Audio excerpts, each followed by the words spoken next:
नमोस्तु गुरुदेव।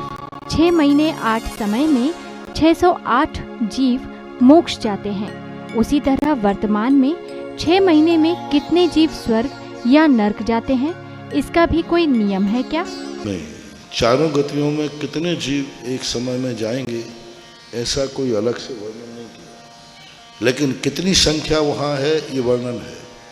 अधिकतम 6 महीने तक कोई जीव नहीं जाएगा, लेकिन कितने समय में कितने जाएंगे ऐसा कोई वर्णन हमारे लिए देखने में नहीं आया कि प्रति समय उसमें जीव इतने जाते हैं। समय का निर्धारण नहीं है, संख्या निर्धारित है।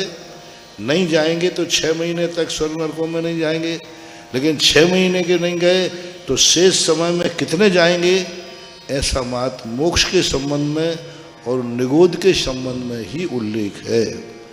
निगोद से 608 निकलेंगे, 608 मोक्ष जाएंगे, ये नियत निर्धारण मात्र इसमें है और कहीं देखने में नहीं आया है ऐसा। नमोस्तु गुरुदेव। मेरी पोस्टिंग एक स्कूल में श्री दर्शनोदय अतिशय तीर्थ क्षेत्र में हुई है। मुझे यहाँ दर्शन पूजा अभिषेक आदि करने का सौभाग्य मिल रहा है। मैं इस क्षेत्र के लिए अपनी क्या सेवाएं प्रदान कर सकता हूँ? अभी तक स्नातकों में 2 स्नातक भाग्यशाली हैं जिनको ड्यूटी करने के लिए तीर्थ क्षेत्र मिला। एक तो विनीत बाबू आप हैं, अभी मिल गया, उससे पहले आलोक बाबू है ना। 2 छात्रों को बड़े भाग्य है। तीर्थ क्षेत्र जैसा देवगढ़ जैसा तीर्थ क्षेत्र और थोवन जी जैसा जो खड़गासन मूर्तियों में प्रसिद्ध है, बहुत बड़ा। दिगंबर का अर्थ होता है दर्शन, इसलिए उसका नाम दर्शनोदय रखा। और दर्शनोदय तीर्थ क्षेत्र में ही आपको स्कूल में मिला, बहुत अच्छा है। जैसे अब समय बने सबसे बढ़िया दर्शनोदय तीर्थ क्षेत्र एक बहुत अशोक नगर वाले, पिपरई वाले, गुणावली आदि जो आसपास के क्षेत्र है, वहाँ पहले सब पुजारी अभिषेक करते थे वेतन भोगी।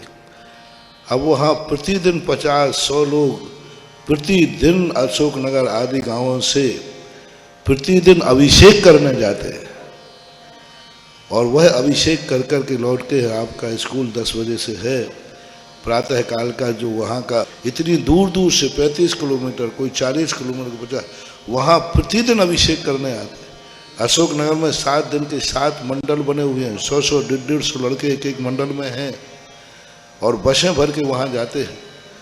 तो वो इतनी मेहनत, इतना परिश्रम करके, देखो कितना बड़ा पुण्य है पंचम काल में। ऐसे लोग भी हैं जिनके पड़ोस में मंदिर है, दर्शन भी नहीं करते। ऐसे लोग हैं कि नहीं? महरौने में भी हो सकते, ललितपुर में भी, जिनके पड़ोस में मंदिर है, सामने, घर के सामने है, दर्शन तक भी नहीं करते। अभिषेक की बात तो बहुत दूर की बात है। बेपुण्य आत्मा देखो जो 35 किलोमीटर से दर्शनोदय तीर्थ क्षेत्र अभिषेक करने जाते हैं, कितना पुण्यवंत। मैं कहता हूँ महानुभाव अपने घर के बाजू में एक में अभिषेक कर रहा है, पूरी साल भर अभिषेक किया, उसका पुण्य इकट्ठा कर लीजिए। और एक व्यक्ति अभिषेक करने के लिए तीर्थ क्षेत्र पर एक दिन जा रहा है, उसका पुण्य और साल भर के पुण्य से कई गुना ज्यादा है, कई गुना ज्यादा। पहला 35 किलोमीटर तक जाना आने का समय वो भी किस में जाएगा? शुभोपयोग में, पुण्य में जाएगा। और लगन कितनी मानी जाएगी कि देखो ये घर के स्थान पर तीर्थ क्षेत्र पर अभिषेक करने जा रहा है। एक सवाई माधोपुर है जहाँ शेर चीते रहते, प्रतिदिन 25-50 बच्चे शेर चीतों की सेंचुरी है, आए दिन उनको शेर चीता मिलता है, आए दिन मिलता है। और नियम से 1-1.5 किलोमीटर उनको पैदल ही जाना है, घनघोर जंगल, सीढ़ियाँ चढ़ो, गाड़ी भी नहीं जाती।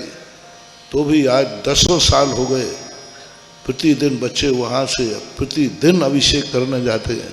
कितना पुण्य। सवाई माधोपुर में रहने वाला व्यक्ति पूरे साल भर अभिषेक कर रहा है, वो उतना पुण्य नहीं कमाता जितना पुण्य सवाई माधोपुर जाकर रणथंभौर पर अभिषेक कर रहा है, वो पुण्य कमाता है। ऐसे अशोक नगर में खूब पूजन करने वाले हैं, अभिषेक करने वाले, उनके साल भर का पुण्य लगा दीजिए। और ये लोग जो हफ्ते में एक दिन दर्शनोदय तीर्थ से थोबन जी में जाते हैं, इनका पुण्य उनसे कई गुना ज्यादा है। तो उन सारे अभिषेक करने वाले पुण्यात्माओं को आप वहाँ पहुँच गए हैं, संस्थान में सब पड़े हैं, उन सारे अभिषेक करने वालों को आप संभालो, उनको अच्छी तरह अभिषेक कराओ, शांति धारा कराओ और ड्यूटी भी करो। तुम्हारा समय जो है वो कराएं। कमेटी को अभी मालूम नहीं है कब पहुँचो, वो सब अच्छे बच्चे हैं, सब हैं, वो सब लोग तुम्हारे लिए बहुत अच्छा चाहेंगे और ये कार्य कराओ। और फिर जैसा समय मिले तो अपने सुबह शाम जब भी, अब तो आप अपने तीर्थ क्षेत्र है तो तीर्थ का सही लाभ लो, ये मेरा आशीर्वाद। नमोस्तु गुरुदेव। हम विगत 2 माह से पद्म पुराण का स्वाध्याय कर रहे हैं, जिसमें हमने पढ़ा कि रावण विद्याधर हैं, तो उनका निवास स्थान क्या है? पहली बार तो मैंने आज सुबह प्रवचन दिया था, मैं संरक्षक बनाकर तीर्थ की रक्षा नहीं करता हूँ, मैं भगवान की कभी रक्षा नहीं करता हूँ। इनकी क्या रक्षा करें इनका कोई कुछ बिगाड़ ही नहीं सकता। और मैं तीर्थ की रक्षा नहीं करता, कहने में आता है तीर्थ की रक्षा, सत्य है कि मैं अपने भक्तों की रक्षा कराता हूँ। यही तो विशेषता है धर्म में। मैंने कहा था ना एक दिन, ऐसा आज तक कोई चमत्कार नहीं हुआ कि कोई नहावे और फ्रेश कोई हो जावे, लेकिन मंदिर में नहन भगवान का होता है और फ्रेश भक्त होता है। इसी प्रकार से रक्षक संरक्षक तीर्थ क्षेत्र का बनता है और सुरक्षा स्वयं की हो जाती है। ये अतिशय है। किसके संरक्षक बने? तीर्थ के। रक्षा किसकी हुई? अपनी हुई।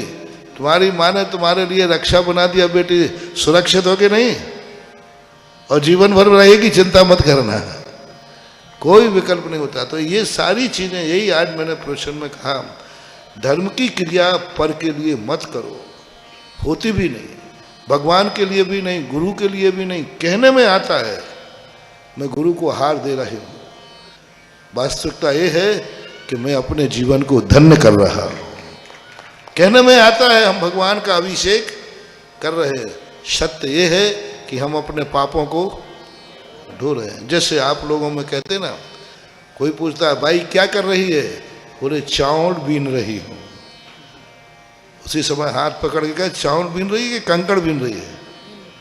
हाथ में क्या है, क्या कह रही है? कहने में आ रहा है चावल बीन रही हूँ और बीन रही है कंकड़। ऐसा ही कहा जाता है कि मैं दान मंदिर के लिए दे रहा हूँ। दान मंदिर के लिए नहीं दे रहा है, अपनी फसल के लिए बोनी, अपनी फसल के लिए बोनी कर रहा है, अपने लिए कर रहा है। सब क्रिया को अपने लिए ही मानना चाहिए, पर के लिए जैन दर्शन में कोई क्रिया होती ही नहीं। विद्याधर लोग जो रहते हैं वो विद्याधर श्रेणी में स्थित होते हैं, लेकिन चतुर्थ काल में वो अपना स्थान भी परिवर्तन करते हैं।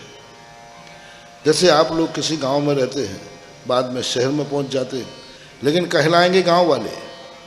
मान लो महरौनी से कोई ललितपुर पहुंच गया तो वहाँ प्रसिद्धि क्या गए, महरौनी वाले। वो कहते हैं ललितपुर में, वो जयपुर वो रहता है ना जो डोड़ा के पास, तो मैं उसको यही नहीं समझ पाई, तू पहले ये तो बता है ललितपुर का कि महरौनी का? टाइटल नहीं छूटता है, तो वो ऐसा होता है। इसी प्रकार विद्याधर लोग चौथे काल में अन्यत्र भी जाते, स्थान भी छोड़ देते, दूसरे स्थान पर अपना निवास बना लेते हैं। जैसे सुग्रीव, रावण, लंका विद्याधर श्रेणी में नहीं आती, लेकिन विद्याधर श्रेणी से जाकर उसने अपने लंके में स्थान बनाया। तो विद्याधर लोग चतुर्थ काल में स्थान का परिवर्तन करते हैं। वैसे इनका मूल स्थान विद्याधर श्रेणी मानी जाती है, जो विजयार्थ पर्वत के ऊपर है। नमोस्तु गुरुदेव। जीव को कितने ज्ञान हो सकते हैं और वो ज्ञान कौन कौन से हैं? एकादीनी भाज्यानि उगपदे कस्मिन्ना चतुर्भ्यः।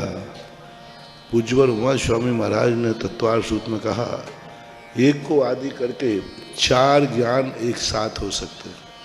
एक साथ है ना, एक जीव के केवल ज्ञान एक हो सकता है, 2 में मति शुद्ध ज्ञान होते हैं, तीन में मति सुत अवधि ज्ञान होता है, अथवा मति सुत और मना पर्याय ज्ञान भी हो सकता है, और चार में मति सुत अवधि और मना पर्याय ज्ञान होते हैं, एक जीव में पाए जाते। एक समय में एक ही ज्ञान होता है पर्याय रूप में। मति ज्ञान है तो उस समय मति ज्ञान ही रहेगा, शुद्ध ज्ञान में उपयोग है तो शुद्ध ज्ञान ही रहेगा। इस प्रकार की व्यवस्था जानना चाहिए। नमोस्तु गुरुदेव। 8 साल के बाद बच्चियां ऐसा कौन सा धार्मिक कार्य करें जिससे उन्हें शांति धारा और अभिषेक का पुण्य मिल सके? बच्चियां एक काम कर सकती हैं, बच्चियां 8 साल के बाद आहार दान दे सकती हैं। बच्चियां 8 साल के बाद स्वयं शांति धारा नहीं कर सकेंगे, मचल करके, रो करके, धो करके अपने पापा से शांति धारा करवा सकते हैं। पापा और पिताजी भाई हैं, उनसे शांति धारा अभिषेक करने के लिए हट कर सकते हैं, आप मुझे अभिषेक करने दीजिए। नमोस्तु गुरुदेव। आदिनाथ भगवान और अजितनाथ भगवान के बीच कितना शासन काल था? शासन काल तो उनके केवल ज्ञान के निर्माण के बाद अजितनाथ भगवान का जो केवल ज्ञान हुआ है उसके मध्य को शासन काल निकाल लेना चाहिए। 50 करोड़ सागर का जो बीच का अंतराल काल दिया है उसको तारीख तिथि के अनुसार सेट कर लेना। नमोस्तु गुरुदेव। न्याय 47 प्रकार के होते हैं, इसका वर्णन किस शास्त्र में मिलता है? हमने ऐसा शब्द कहीं पढ़ा नहीं, आपने कहाँ से लाए हैं ये शब्द, कौन से ग्रंथ में आया है? आप भाई रेफरेंस दीजिए। न्याय 47 प्रकार के होते हैं। पहली बात तो आप न्याय कौन सा न्याय चाहते, जैन दर्शन वाला न्याय या जो न्यायालय वाला न्याय?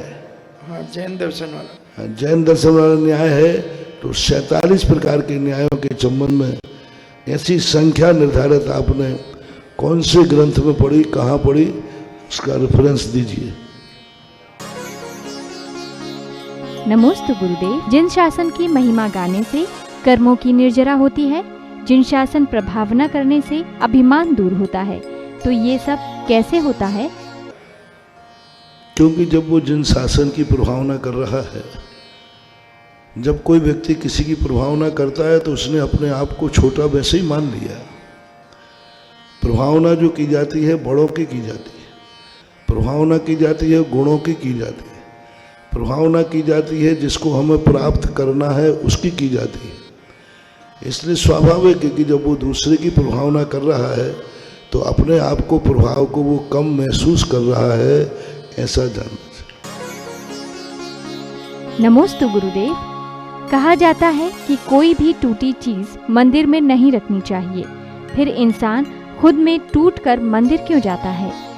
ये अलग चीजें हैं, वो सगुन के रूप में है, यहाँ सगुन नहीं है। ये तुलनाएं नहीं करना चाहिए, कहीं का ऊँट कहीं का रोड़ा। हाँ, बर्तन टूटना अलग है, कांच टूटना अलग है, कांच फूटना अलग है और किस्मत फूटना अलग है। तो ये बाह्य निमित्त कहलाते हैं, ये शगुन के रूप में माने जाते हैं। अंतरंग से टूटना फूटना ये शगुन के रूप में नहीं आता। तुलना उसकी करो जो बराबरी वाली हो, जो समान जाति वाली हो। ये विषम तुलनाएं करने से कुछ नहीं होता है, ये सब नीतिकार हैं, बनाते रहते हैं। नमोस्तु गुरुदेव। भक्ति किसे कहते हैं और भक्ति किसकी और कब करनी चाहिए? भक्ति गुणाधिकों की जाती है। जो हमसे गुणाधिक हैं उनके प्रति गुणानुरागा भक्ति ही, उनके गुणों के प्रति अनुराग रखना ही भक्ति है। और हर भक्ति का अलग अलग विधि होती है। अरहंत की भक्ति अलग है, आचार्यों की, उपाध्याय साधुओं की भक्ति अलग है। तो भक्ति का एक रूप अलग अलग होता है। किसकी की जा रही है उसकी विधि सबकी अलग होती है। बस इतना ही है कि उनके गुणों को अनुराग करके उन गुणों की जितनी महिमा हम बढ़ाएंगे वो सब गुणानुराग में आएगा। नमोस्तु गुरुदेव। निष्कुट क्षेत्र किसे कहते हैं? निष्कुट क्षेत्र बनता है 3 लोक में, जो ऊर्ध्व लोक में जो मध्य भाग है ब्रह्मलोक का, ब्रह्मलोक के कोने के अंदर जो कोनी आती है, यहाँ पर निष्कुट स्थान बनता है।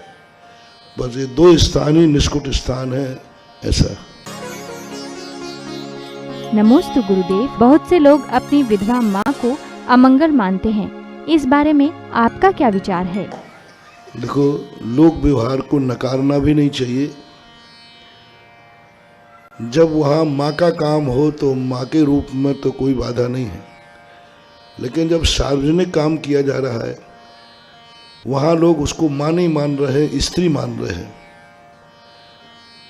जैसे मान लीजिए आप सार्वजनिक कार्यक्रम कर रहे हैं और वहाँ पर वो कोई बेटा कहता है ये तो मेरी माँ है। अरे तेरी माँ है, दुनिया की दृष्टि में तो वो स्त्री है। तो जो जिस ढंग के कार्यक्रम है, माँ को गोदी में लेते समय, माँ को बेटे को खिलाते समय, बेटे को आशीर्वाद देते समय, बेटे संबंधी जितने कार्य हों वहाँ कोई स्त्री का मूल्य नहीं है, वहाँ मात्र मूल है। लेकिन जहाँ पर सार्वजनिक कार्य हो, शुभ अशुभ की बात हो, वहाँ पर लोक व्यवहार को स्वीकार करना चाहिए। अपने आप स्वतः ही जो इस प्रकार के विधवा आदि होते हैं, इनको स्वतः ही, क्योंकि देखो कोई विधवा होना नहीं चाहता। यदि तुम विधवा हो गए हो तो विधवाओं को स्वतः ही मांगलिक कार्य में पीछे हो जाना चाहिए, में शुभ कार्यों में आगे नहीं आना चाहिए।